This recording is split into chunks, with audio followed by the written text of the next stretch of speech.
नमस्कार. वैशालीज किचन मराठीमध्ये तुम्हा सर्वांचं मनापासून खूप खूप स्वागत. आज आपण गाईच्या किंवा म्हशीच्या दुधापासून खरवस कसा बनवायचा ती रेसिपी बघणार आहे. त्यासाठी लागणारं साहित्य बघून घेऊया. या ठिकाणी मी गोकुळचं म्हशीचं दूध घेतलेलं आहे आणि चीक आहे तो गाईचा घेतलेला आहे. मला भाभीने दिला, त्यामुळे मी खरवसची रेसिपी तुम्हाला दाखवणार आहे. कसा बनवायचा खरवस ते.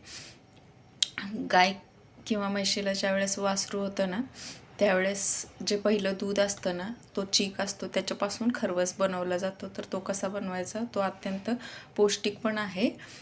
त्याच्यामध्ये मी गूळ, वेलची आणि जायफळ हे सुद्धा घालणार आहे. गूळ मी बारीक असं चिरून घेतलेला आहे.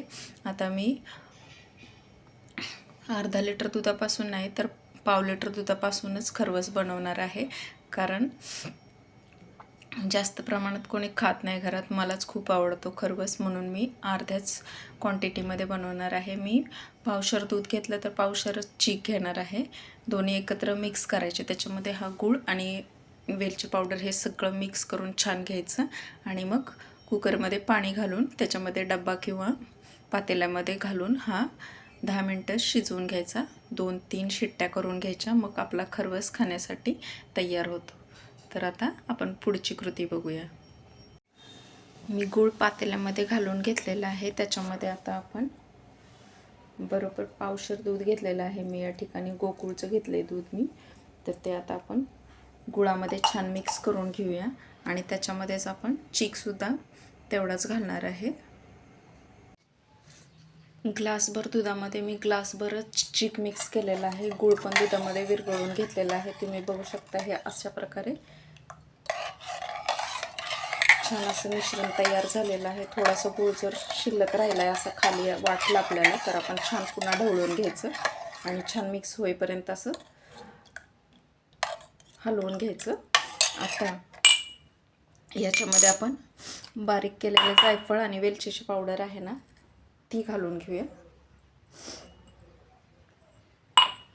ते पण छान मिक्स करून घेऊया.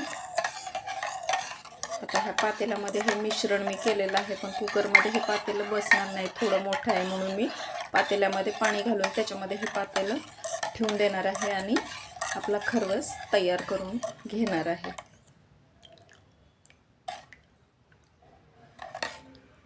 छान असं मिक्स झालं बघू शकता तुम्ही. आता आपण याला शिजण्यासाठी ठेवून देऊया. त्याच्यानंतर जे फायनल आउटपुट येतं ते एकदम अप्रतिम असतं. खरवस चवीला पण एकदम जबरदस्त लागतो. तर तुम्ही ही नक्की बनवून बघा. पातेल्यामध्ये मी असं पाणी गरम करण्यासाठी ठेवून दिलेलं आहे. त्याच्यामध्येच आपण हा दूध आणि चीक मिक्स केलेला ठेवून देणार आहे. एक 15 मिनटं याला आपण असंच वाफवून घ्यायचं. याच्यावर झाकण ठेवायचं असेल तरी ठेवू शकता तुम्ही, म्हणजे पाणी जाणार नाही वाफायचं त्याच्यामध्ये. आणि मग याच्यावर असं घट्ट झाकण ठेवून देऊया आपण आणि उकडण्यासाठी हा खरवस ठेवून देऊया. खरवस आपला शिजवून झालेला आहे, तुम्ही बघू शकता. थंड पण झालेला आहे. मी झाकण उघडून बघितलेलं आहे. आता आपण याला सर्व करूया. खरवस मी एका वाटीमध्ये असा सर्व केलेला आहे. तुम्ही बघू शकता किती छान असा झालेला पण आहे. एकदम असा, याच्या तुम्हाला वड्या पाडायच्या असतील तरीही तुम्ही पाडू शकता.